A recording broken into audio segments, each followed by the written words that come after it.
नमस्कार। समसामयिक विषयों पर आपके पसंदीदा कार्यक्रम विशेष में आपका स्वागत है।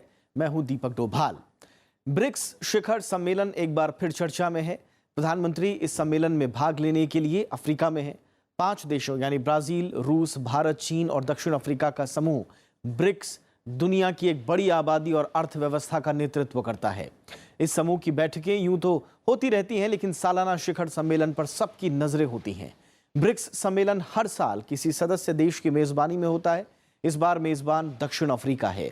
भारत साल 2012 और साल 2016 में 2 बार इस समिट की मेजबानी कर चुका है। आज विशेष में बात होगी ब्रिक्स शिखर सम्मेलन की। जानेंगे क्या है ब्रिक्स, इस सम्मेलन की अहमियत क्या है और ले चलेंगे आपको इसके इतिहास तक भी। तो शुरू करते हैं आज का विशेष।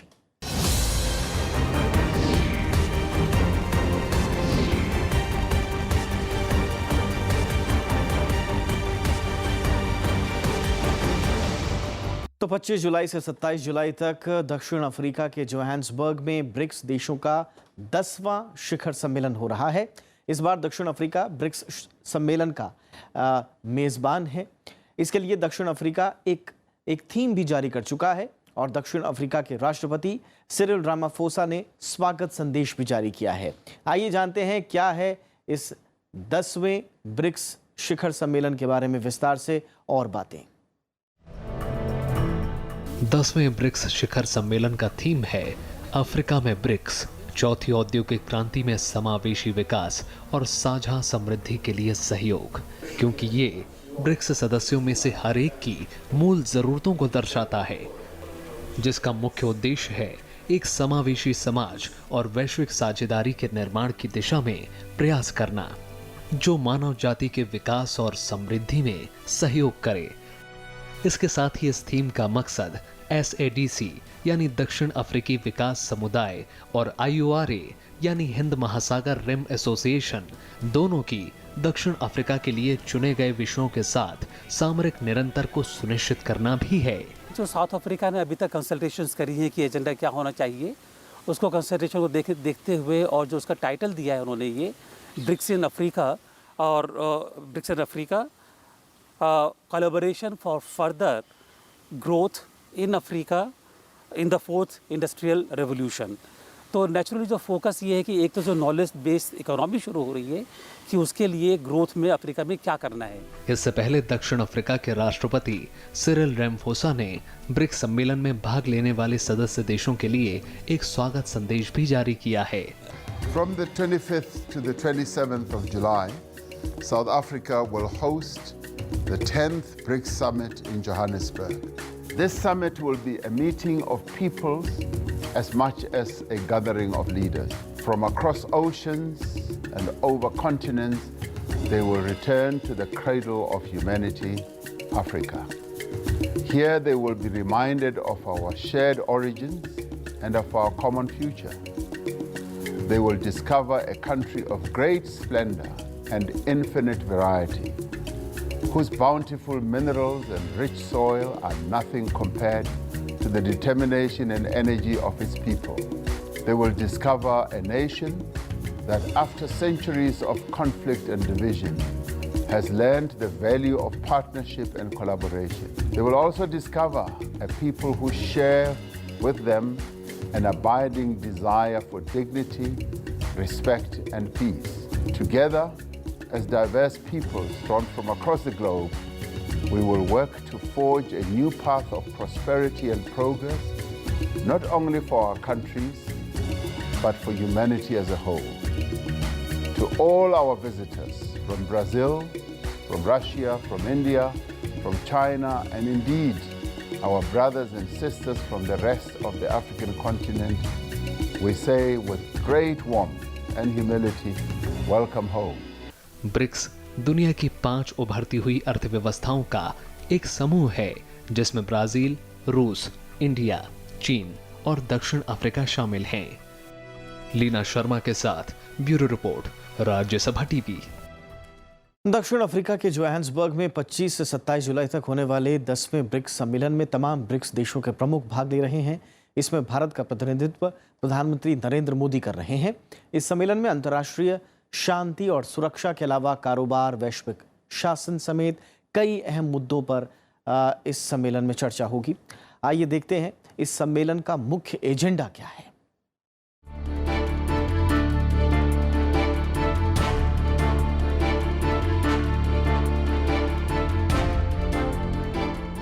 दक्षिण अफ्रीका के जोहानसबर्ग में होने वाले ब्रिक्स सम्मेलन में भारत की तरफ से प्रधानमंत्री नरेंद्र मोदी हिस्सा लेंगे। ब्रिक्स की इस 10वीं बैठक में ब्रिक्स देशों के बीच कई बड़े मुद्दों पर चर्चा होने की संभावना है। उम्मीद की जा रही है कि पिछली बार की तरह इस बार भी ब्रिक्स सम्मेलन में आतंकवाद प्रमुख एजेंडा हो सकता है। 2017 में हुए ब्रिक्स सम्मेलन में भारत की बड़ी कामयाबी ये थी कि उसने घोषणा पत्र में आतंक के लिए पाकिस्तान स्थित आतंकवादी समूहों लश्कर-ए-तैयबा और जैश-ए-मोहम्मद का नाम लिया था। हालांकि बाद में इसे रूस, भारत और चीन की संयुक्त समिति द्वारा उलट दिया गया। फिर भी इसमें अंतर्राष्ट्रीय आतंकवाद और आतंकवादी संगठनों के खिलाफ कठोर कदम उठाने की बात कही गई थी।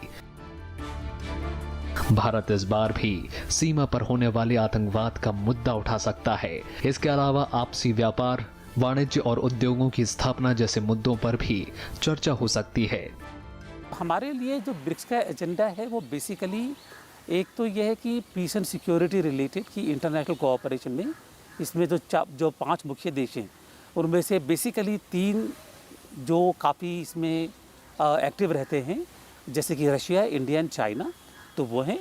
और उनको देखते हुए पीस एंड टेररिज्म और जो दूसरा मुद्दा सबसे महत्वपूर्ण कि जो 5 देश हैं वो आपस की इकोनॉमिक कोऑपरेशन से जो एक विश्व की इकोनॉमिक व्यवस्था है उसको कैसे गाइड कर सकते हैं। ब्रिक्स सम्मेलन के दौरान प्रधानमंत्री नरेंद्र मोदी की अन्य नेताओं के साथ द्विपक्षीय मुलाकात करने की भी उम्मीद है।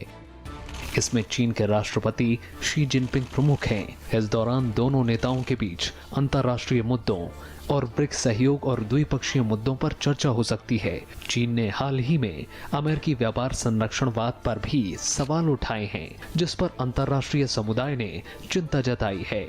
दोनों नेताओं के बीच इस पर भी बातचीत हो सकती है।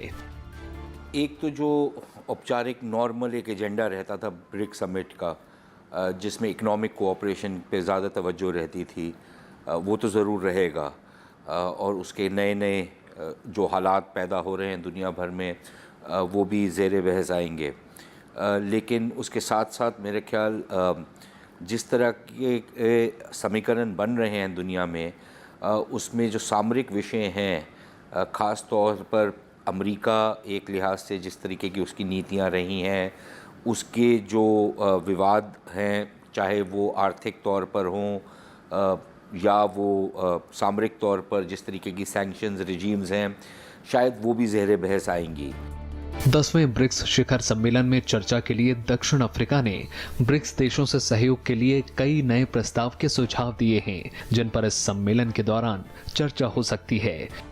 इसमें शांति कार्य के लिए एक कार्यकारी समूह की स्थापना, ब्रिक्स देशों में टीकाकरण और विकास में साथ सहयोग के लिए एक टीका अनुसंधान केंद्र की स्थापना शामिल है। यह अनुसंधान केंद्र एक भौतिक शोध केंद्र होगा जो अनुसंधान और विकास और नए टीकों की खोज करेगा। इसके अलावा एक ब्रिक्स जेंडर और महिला मंच की स्थापना करने का भी प्रस्ताव है, जो सिर्फ जेंडर और महिलाओं से जुड़े मुद्दे पर काम करेगा। इसका उद्देश्य विकासशील देशों में सामाजिक आर्थिक रूप से पिछड़े महिलाओं को आर्थिक रूप से मजबूती प्रदान करना है।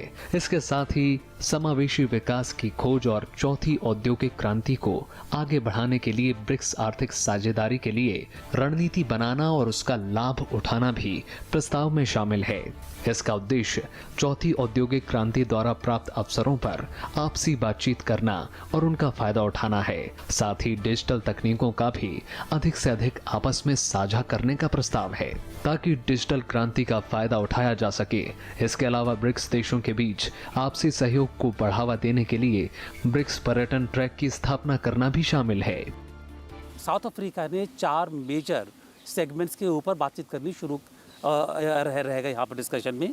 एक तो रहेगा उनका कि ब्रिक्स की unity to foster cooperation in the areas of health. दूसरा रहेगा international working group on peace keeping operations. तीसरा रहेगा वीमेंस एम्पावरमेंट, जो कि ख़ास तौर पर अफ्रीका के लिए एक बहुत ज़रूरी चीज़ है ये। और चौथा रहेगा specific segment, specific plan of action on the 4th industrial revolution. तो ये 4 सेगमेंट वहाँ पर उनकी समिट के लिए रहेंगे इस बात के लिए। ब्रिक्स का उद्देश्य सदस्य देशों के बीच आपसी सहयोग बढ़ाना और विकास को गति देना इसकी प्राथमिकता में शामिल है। Bureau report, Rajya Sabha TV. वर्तमान वैश्विक परिदृश्य में भारत ने न सिर्फ विश्व मंच पर अपनी मजबूत स्थिति दर्ज करवाई है, बल्कि वैश्विक संगठनों में उसकी भूमिका और प्रभाव भी लगातार बढ़ा है। बदलते वैश्विक हालात और भू राजनीतिक माहौल में कई छोटे बड़े मंच बने। इनमें ब्रिक्स ने अपनी खास पहचान बनाई और अहमियत बनाई। लेकिन भारत के लिए ब्रिक्स क्यों खास है और कैसे हम इसके जरिए अपनी चिंताओं, अपने हितों की बात मजबूती से रख सकते हैं, इसे जानने के लिए देख लेते हैं ये खास रिपोर्ट। ब्रिक्स अपने सदस्य देशों के लिए अपनी चिंताएं मजबूती से रखने का एक बड़ा मंच साबित हुआ है। दुनिया को एक ध्रुवीय बनाने के लिए भी ये मंच महत्वपूर्ण साबित हुआ है। एक वक्त था जब पश्चिमी देशों का दुनिया की राजनीति, आर्थिक और सामरिक मामलों में दबदबा था, लेकिन अब दुनिया बदल चुकी है।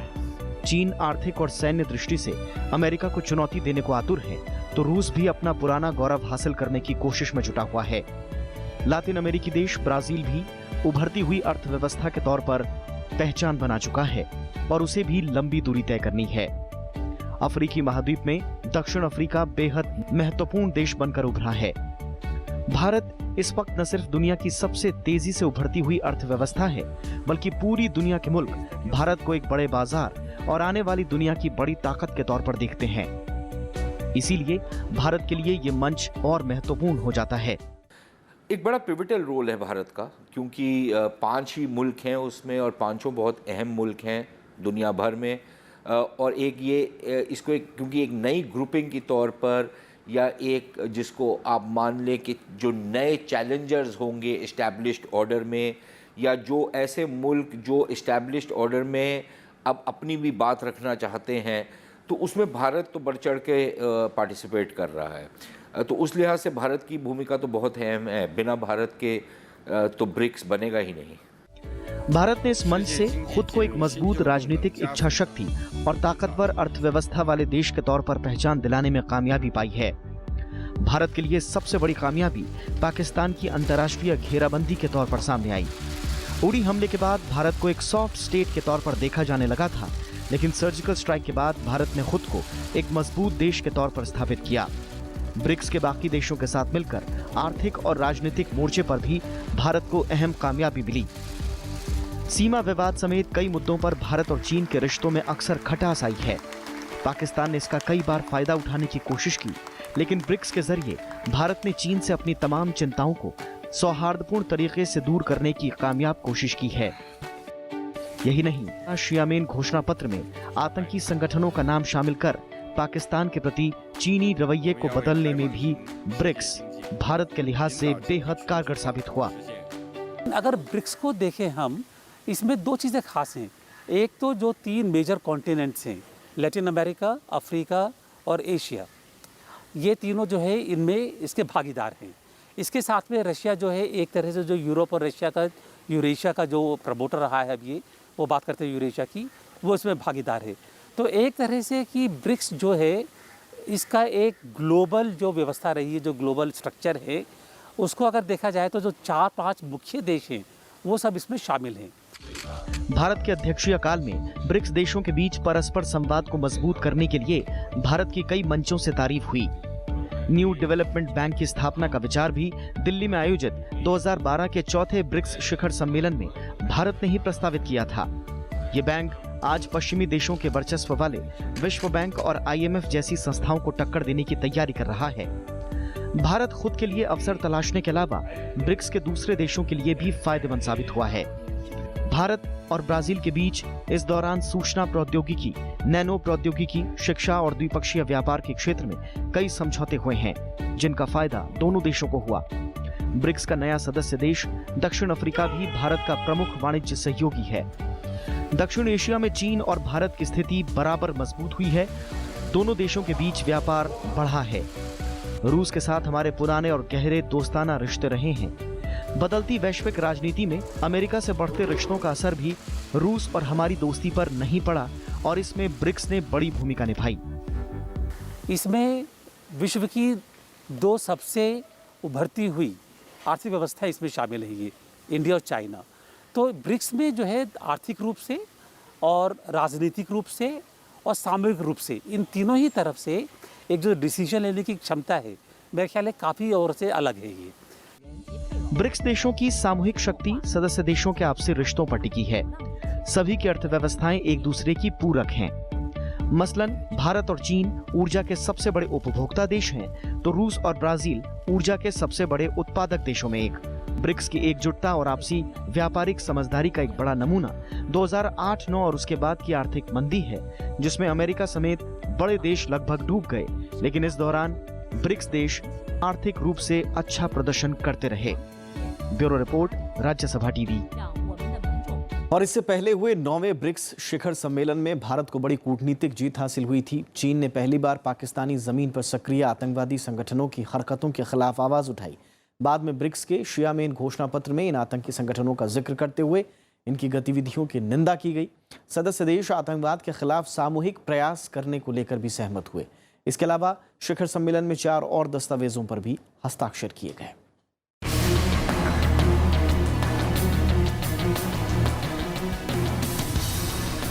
प्रधानमंत्री नरेंद्र मोदी ने पिछले साल हुए ब्रिक्स शिखर सम्मेलन में सरकार प्रमुखों की बैठक में आतंकवाद के दुष्प्रभावों का खाका पेश किया। उन्होंने कहा कि आतंकवाद की वजह से ब्रिक्स राष्ट्रों के विकास का सपना अधूरा रह जाएगा। बाद में प्रधानमंत्री की बातों को आम सहमति से शीयामेन घोषणा पत्र में शामिल किया गया।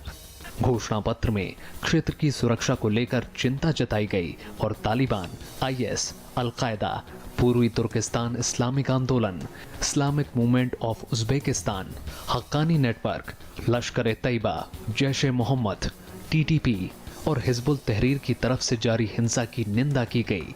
घोषणा पत्र के 48वें पैराग्राफ में साफ कहा गया कि इन संगठनों की वजह से पूरे क्षेत्र की सुरक्षा में गंभीर खतरे का माहौल बन गया है। मुख्य बात तो वही टेररिज्म की रही थी हमारे लिहाज से, और जो इकोनॉमिक कोऑपरेशन के लिहाज से जो एक न्यू डेवलपमेंट बैंक के बारे में बात की गई थी कि वो किस तरह से मदद करेगा, वो सब चीज़ें थी, उसमें कनेक्टिविटी की बात थी। सदस्य देशों ने साफ किया कि आतंकवाद पर दोहरा रवैया नहीं हो सकता। सम्मेलन में जारी घोषणा पत्र में ब्रिक्स देशों ने आतंकवाद के सभी रूपों की निंदा की। आतंकवाद को समर्थन देने वालों को जिम्मेदार ठहराने की बात भी की गई। पाकिस्तान का नाम लिए बगैर ये उसकी ओर इशारा था। पिछले समिट्स में जो 2-3 समिट्स हुए हैं उसमें ये ज़रूर बात हुई कि नए इंस्टीट्यूशनल स्ट्रक्चर्स बनाए जाएं ताकि ये जो ग्रुपिंग है ये ज़्यादा एक लिहाज से इफ़ेक्टिव हो पाए। तो मिलकर उसी पर तवज्जो अभी भी रहेगी। भारत के लिए 9वें ब्रिक्स सम्मेलन की सबसे बड़ी उपलब्धि ये भी थी कि पहली बार ब्रिक्स घोषणा पत्र में लश्कर तैयबा और जैश ए मोहम्मद का नाम शामिल किया गया। भारत बीते कई सालों से इन दोनों संगठनों की करतूतों को अंतर्राष्ट्रीय मंचों पर उठाता रहा है। हार्ट ऑफ एशिया के अमृतसर सम्मेलन में जारी घोषणा पत्र में भी इन संगठनों के नाम शामिल किए गए थे, लेकिन ब्रिक्स में अब तक साझा सहमति नहीं बन पाई थी। शीयामेन सम्मेलन में इन संगठनों पर बनी सहमति भारत के लिए बड़ी कूटनीतिक जीत थी। जब लास्ट टाइम शियामन में मीटिंग हुई तब भी हमने जो टेररिज्म है और सिक्योरिटी के मुद्दे को हमने काफ़ी इसको अहमियत दी थी, और इसी को देखते हुए ख़ास तौर पर जब हमने ये डिस्कशन किया तो वहाँ पर हमने जो पाकिस्तान में जो टेररिज्म ग्रुप्स हैं उनका भी नाम लेकर के कि पाकिस्तान से जो टेररिज्म ग्रुप हैं उसमें शामिल किया गया वहाँ पर डिक्लेरेशन में ही। 9वें ब्रिक्स शिखर सम्मेलन में भारत के प्रस्तावित आतंकवाद के खिलाफ समेकित कन्वेंशन पर भी सहमति जताई गई। घोषणा पत्र में इस पर मिलकर काम करने के वादे किए गए। घोषणा पत्र में मध्य पूर्व में जारी हिंसा पर भी चिंता जताई गई। ब्रिक्स देशों ने सीरिया में शांति बहाल के लिए जेनेवा समझौते की सराहना की और कहा कि सीरिया में शांति बहाली वहीं के लोगों की अगुवाई में मुमकिन है। घोषणा पत्र में इराक के मोसुल शहर में आईएस के खिलाफ जीत पर खुशी जाहिर की गई। साथ ही आईएस के खिलाफ लड़ाई में इराक की मदद का भी भरोसा दिया गया। फलस्तीन इजराइल के स्थायी समाधान के लिए मैड्रिड सिद्धांत, संयुक्त राष्ट्र प्रस्ताव और अरब शांति प्रयासों को लागू करने की बात कही गई। ब्रिक्स देशों ने अशांत अफ्रीकी देशों में भी शांति बहाली के प्रयासों पर जोर दिया। ब्रिक्स के आतंकवाद विरोधी कार्य समूहों की बैठक में सुझाए गए प्रस्तावों को लागू करने पर भी सहमति बनी। Bureau report, Rajya Sabha TV. दुनिया की 5 आर्थिक शक्तियों के समूह ब्रिक्स का वजूद हालांकि ज्यादा पुराना नहीं है, लेकिन इसने पश्चिमी देशों खासकर अमेरिका की वैश्विक अर्थव्यवस्था पर पकड़ को बड़ी चुनौती दी है। एक नजर इसके इतिहास पर और साथ ही साथ ब्रिक्स की अहमियत पर। दुनिया की अहम 5 अर्थव्यवस्थाओं का समूह ब्रिक्स अंग्रेजी के 5 अक्षरों BRIC और S से मिलकर बना है। पांचों अक्षर इसके घटक देशों के नामों से लिए गए हैं, यानी ब्राजील, रूस, भारत, चीन और दक्षिण अफ्रीका। 2010 में दक्षिण अफ्रीका के शामिल होने से पहले इसका नाम ब्रिक था। सन 2001 में यह शब्द गोल्डमैन सैक्स के जिम ओ नील ने इजाद किया था। ब्रिक्स का जो एक एक्रोनिम है पहले शुरू हुआ था brick, Brazil, Russia, India, China. उस टाइम पे इसमें साउथ अफ्रीका शामिल नहीं था। मेरे ख्याल है शायद इसीलिए कि जो इकोनॉमिक रूप से ये चारों देश काफ़ी मुख्य रहे उस टाइम पर, तो सबसे पहले ये नाम दिया गया था गोल्डमैन सैक्स के एसेट मैनेजमेंट कंपनी के जो चेयरमैन थे, उन्होंने ये नाम शुरू किया। उसके बाद में काफ़ी जद्दोजहद चलती रही, लेकिन जो यूएन की जनरल असेंबली के दौरान 1-2 मीटिंग्स हुई भी, लेकिन मामला आगे नहीं बढ़ा। ये 2009 में इसकी पहली मीटिंग हुई थी वहाँ पर, और इसके बाद में 2010 में इसमें साउथ अफ्रीका शामिल होकर ये ब्रिक्स बन गया एक तरह से। इस समूह के गठन के पीछे दक्षिण अफ्रीका को छोड़कर ब्रिक्स की शुरुआत करने वाले 4 देशों के विदेश मंत्री सितंबर 2006 में न्यूयॉर्क शहर में मिले और उच्च स्तरीय बैठकों की शुरुआत की। इसके बाद 16 मई 2008 को एक बड़े स्तर की राजनयिक बैठक येकातेरिनबर्ग में आयोजित की गई। साल 2009 में येकातेरिनबर्ग में ही ब्रिक का पहला शिखर सम्मेलन हुआ। इसके बाद 2010 में समूह का शिखर सम्मेलन ब्राजील की राजधानी ब्रासिलिया में हुआ। साल 2011 में इस आर्थिक समूह का शिखर सम्मेलन चीन के सानिया शहर में हुआ। साल 2012 में ब्रिक्स की मेजबानी भारत ने की और दिल्ली के ताज होटल में यह सम्मेलन हुआ। मार्च 2013 में ब्रिक्स देश साउथ अफ्रीका की राजधानी डर्बन में मिले। ब्रिक्स देश 15 जुलाई 2014 को ब्राजील के फोर्टलेजा में छठे शिखर सम्मेलन के लिए मिले, जबकि 7वां ब्रिक्स शिखर सम्मेलन रूस के उफा में 8-9 जुलाई 2015 को हुआ। ब्रिक्स का 8वां शिखर सम्मेलन भारत के गोवा में 15-16 अक्टूबर 2016 को हुआ। वहीं 9वां ब्रिक्स शिखर सम्मेलन 3 से 5 सितंबर 2017 को चीन के शियामेन शहर में हुआ। रूस को छोड़कर ब्रिक्स के बाकी सदस्य तेजी से उभरती अर्थव्यवस्थाओं वाले विकासशील देश हैं। साथ ही ये सभी देश क्षेत्रीय और वैश्विक मामलों पर अहम प्रभाव डालते हैं। यूनिपोलर वर्ल्ड के खिलाफ कि जो सिर्फ अमेरिका लीड करता था, उसके खिलाफ एक बातचीत होनी शुरू हुई कि भाई हमारे को एक मल्टीपोलर वर्ल्ड की तरफ जाने की ज़रूरत है। उसमें ये जो 3 बड़े देश थे, भारत, चीन और रूस, इन्होंने एक आपस में एक कोऑर्डिनेशन किया कि हम आपस में मिल बैठ के बात करते हैं कि जो अंतर्राष्ट्रीय समीकरण बन रहे हैं उसमें हम लोग क्या भूमिका अदा कर सकते हैं। और ये 5 देश जो हैं ये आपस में मिल बैठे और ये डिसाइड किया कि हर वर्ष कहीं ना किसी एक मुल्क में और अकॉर्डिंग टू अ रोटेशन ये आपस में मिलेंगे और आपस में कोशिश करेंगे कि एक समन्वय बिठा सकें। दुनिया की 30% जीडीपी में ब्रिक्स के सदस्य देशों की हिस्सेदारी है। वहीं विश्व की 43% आबादी ब्रिक्स देशों में रहती है। विश्व व्यापार के 17% कारोबार में ब्रिक्स के सदस्य देशों का दबदबा है। 2020 तक ब्रिक्स देशों की जीडीपी $50 खरब होने की उम्मीद है। जाहिर है ब्रिक्स देश आपसी सहयोग के जरिए और बड़ी ताकत के रूप में उभरना चाहते हैं। इन 5 देशों में एक दूसरे के लिए निर्माण और मांग की इतनी क्षमता है कि इन्हें विकसित देशों पर निर्भर नहीं रहना पड़ेगा। Bureau report, Rajya Sabha TV.